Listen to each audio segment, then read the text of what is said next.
ये बिल्कुल इंसानियत की गवारा नहीं देगी। क्योंकि 5 दिन बीत गए, न्याय नसीब नहीं हुआ।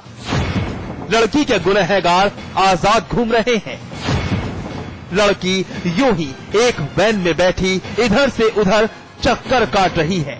12वीं क्लास की ये छात्रा गैंग रेप का शिकार तो बनी ही, साथ ही एक और हकीकत से सामना हुआ। गर्दन पर चाकू रखा कि अगर बोलोगी या आवाज करोगी, चीखोगी तो हम चाकू मार देंगे। अच्छा। फिर उसके बाद ये मुझे काशीपुर होटल ले गए।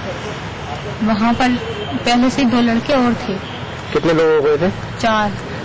2 लेके गए थे, 2 वहाँ पहले से थे। उन चारों ने मेरे साथ बहुत बुरी तरह से रेप किया।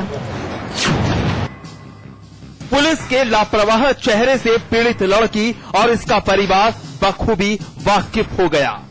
गैंग रेप के बाद जब लड़की पुलिस के पास अपनी आप बीती लेकर पहुंची तो खाकीधारियों ने सहारा बनने के बजाय बहानेबाजी शुरू कर दी।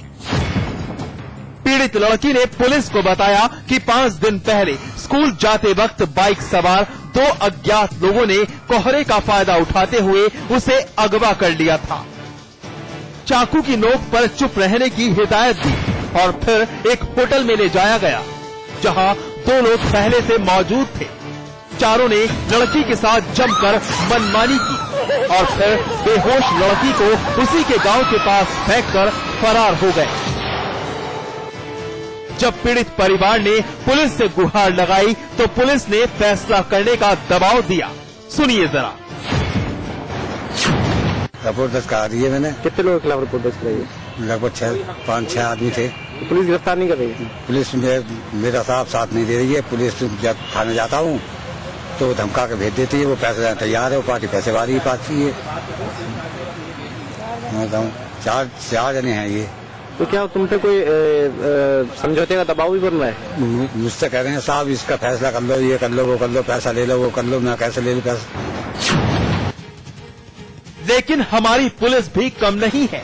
एक तो पीड़ित गुहार लगा रही है, ऊपर से एसपी साहब का बयान सुनिए।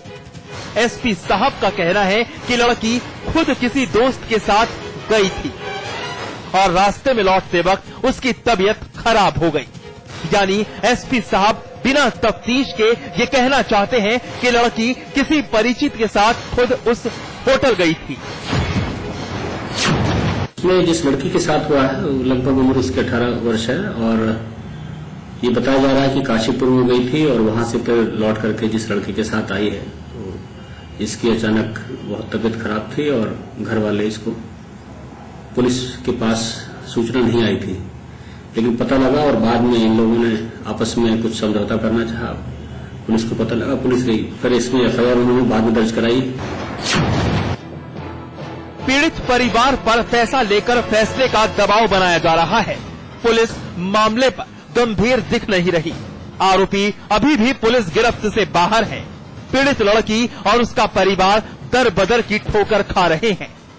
किसान नेता हनीफ वारसी भी पुलिस प्रशासन के रवैये से सन्न है। पुलिस के आदेश हम नहा रहे हैं, खाना खाएंगे, उसके बाद आएंगे। आखिर कैसे मिलेगा इस लड़की को इंसाफ जिसकी आबरू लुट गई? शन्नू खान, रामपुर, समाचार प्लस।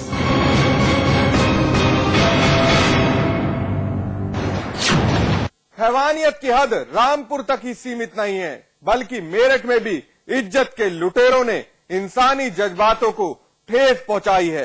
दास्तान उस बदकिस्मत महिला की है जो बेजुबान है और उसकी आबरू लूटने वाले एक नहीं बल्कि कई हैं। देखिए रिपोर्ट।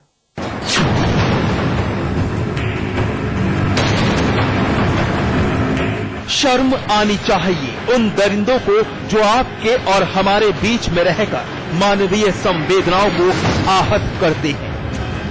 भला कोई इंसान किसी बेजुबान के साथ हैवानियत की हदें कैसे पार कर सकता है? लेकिन नहीं, वो इंसान नहीं है जिनका किसी की इज्जत से वास्ता हो। ये तो उनकी सड़ी मानसिकता का एक बड़ा उदाहरण है, जो पल पल किसी की बहू बेटी की अस्मत पर कहर बनकर टूटते हैं। अब जरा उस बेजुबान महिला के शौहर का वो बयान सुनिए, जिसे सुनकर हमारे भी रोंगटे खड़े हो गए।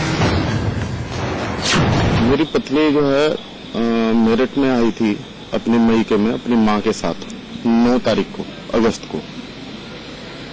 वो बोलती है कि 12 तारीख से लेकर के 24 तारीख के बीच मेरे साथ करीबन जो है 25 लोगों ने जो है मेरे साथ जो है दुराचार किया।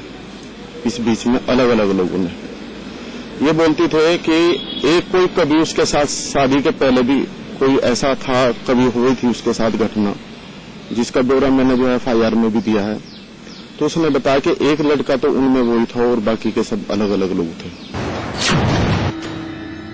ये लाचारी, ये बेबसी एक शौहर बयां कर रहा था, जो खुद एक शूटर है। लेकिन इज्जत किसे प्यारी नहीं होती।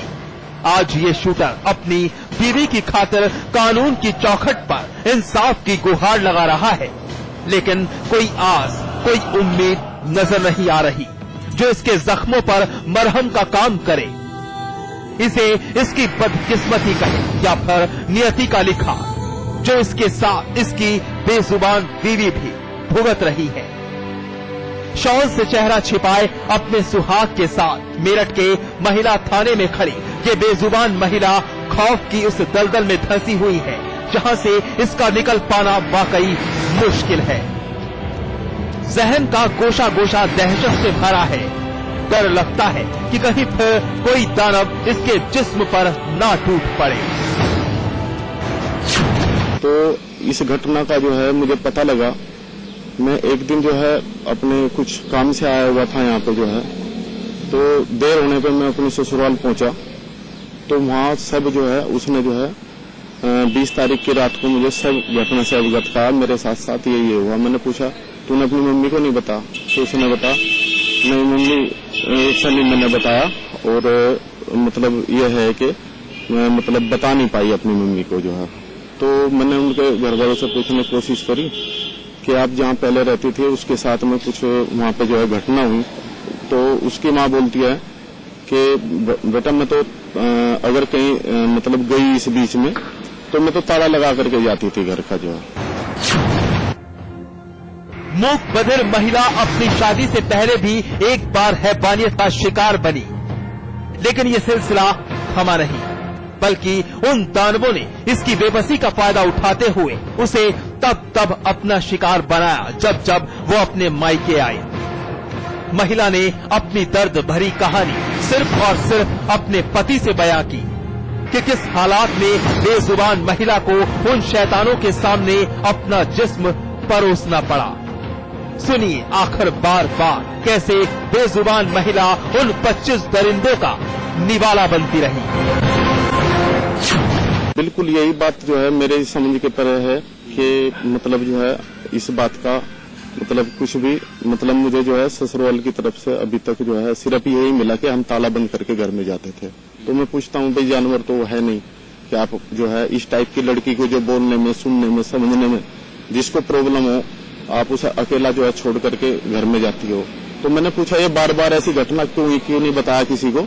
तो उसने बताया कि उन्होंने जो है मेरे बेटे का जो है फोटो है उसको जो है दिखाते थे और बोलते थे कि इसको जला करके मार देंगे और राजी मतलब उसको तेरे पति को भी हम मार देंगे। मेडिकल रिपोर्ट से इस बात की तस्दीक हो चुकी है कि बेजुबान महिला दरिंदों का शिकार एक बार नहीं बल्कि कई बार बनी, लेकिन पीड़ित महिला किसी भी शैतान का नाम बता पाने में लाचार है। पुलिस ने भी देर से ही सही मामले में संजीदगी दिखाते हुए पीड़ित महिला की सुध ली। लेकिन लड़की का पति अपनी सास को भी आरोपित कर रहा है। क्योंकि लड़की बोल नहीं रही है तो इसमें कोई निश्चित मत व्यक्त कर पाना मुश्किल है, लेकिन हमने इसमें अभियोग पंजीकृत कराया गया है। महिला थानाध्यक्ष इसकी जांच कर रही हैं। इस मामले में पीड़ित महिला की मां की चुप्पी काफी संदेहास्पद है, क्योंकि अगर महिला मूक बधिर थी तो भला उसे कमरे में अकेला बंद करके बाहर जाने की क्यों जरूरत पड़ती थी। ये बात बेजुबान महिला के पति को भी खटक रही है। पुलिस मनोचिकित्सक की मदद लेना चाहती है, जिससे महिला की दिमागी हालत के बारे में जाना जा सके। पीड़ित का पति भी यही चाहता है कि पुलिस हर मुमकिन कोशिश करके उन दरिंदों तक पहुंचे जो वाकई जीने के हकदार नहीं हैं। अब्दुल कादिर, मेरठ, समाचार प्लस। बहरहाल एनकाउंटर में वक्त एक ब्रेक का। ब्रेक के बाद दिखाएंगे जिला गाजियाबाद की खौफनाक हकीकत।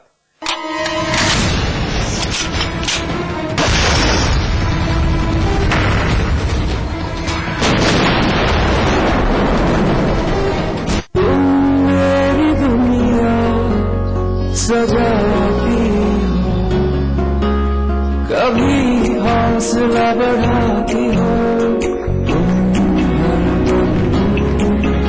स्पेशल बनाती हो घर को। हम सिर्फ घर बनाते हैं, हम उसमें खुशियां बसाते हैं। सुपरटेक। विराज कंस्ट्रक्शन प्रस्तुत करते हैं आपके शहर लखनऊ में फैजाबाद रोड पर संपूर्ण आवासीय योजना बीवीजी ग्रीन सिटी। मात्र 20% जमा करके पाए अपने सपनों का घर। आज ही संपर्क करें 0522-309-3500। एम्बुलेंस सुविधा है एक फोन की दूरी पर। बीमारी परेशानी में 108 नंबर मिलाएं। समाजवादी एम्बुलेंस की सेवा किसी भी समय पाएं। अधिक जानकारी के लिए जिला मुख्य चिकित्सा अधिकारी से संपर्क करें। सूचना एवं जनसंपर्क विभाग, उत्तर प्रदेश द्वारा जनहित में जारी। बर्दाश्त करोगे तो हक नहीं मिलेगा, चुप रहोगे तो कोई नहीं सुनेगा, सोए रहोगे तो सब खो जाएगा। इसलिए लोकतंत्र में निभाइए अपना रोल। देखिए हल्ला बोल आंखें खोल।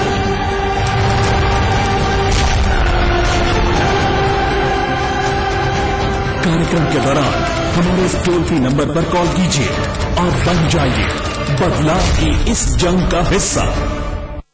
जीत की खुशी पाने के लिए बहुत पसीना बहाना पड़ता है। सारी जरूरतों को भूलकर लक्ष्य को आंखों में बसाना पड़ता है। पैतरे समझकर मौके बनाने पड़ते हैं। यहाँ खिलाड़ी नहीं, उनके सपने लड़ते हैं। खेल की दुनिया की हर खबर जानने के लिए देखिए स्पोर्ट्स प्लस रोजाना शाम 5:30 बजे सिर्फ समाचार प्लस पर। गाजियाबाद, कानपुर, गोरखपुर, लखनऊ, इलाहाबाद, वाराणसी, आगरा, मेरठ, उत्तर प्रदेश के हर छोटे बड़े शहर की खबर मेगा सिटी प्लस में रोजाना शाम 6 बजे सिर्फ समाचार प्लस पर।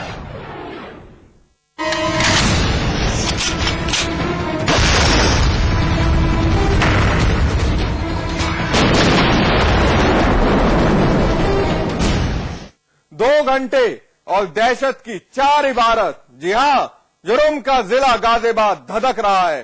खौफ का ये आंकड़ा महज 2 घंटे का है। अगर पिछले और कुछ दिनों की वारदातों पर गौर किया जाए तो ये ग्राफ और भी बढ़ जाएगा। हालात साफ इशारा करते हैं कि गुनाह का गाजियाबाद उस मंजिल की तरफ बढ़ रहा है जहां जनता के लिए डर बन गया है एक नासूर। 2 घंटे और दहशत की 4 कहानी। बेगुनाह जनता पर गोलीबारी, बेबस पुलिस पर बदमाश हुए भारी।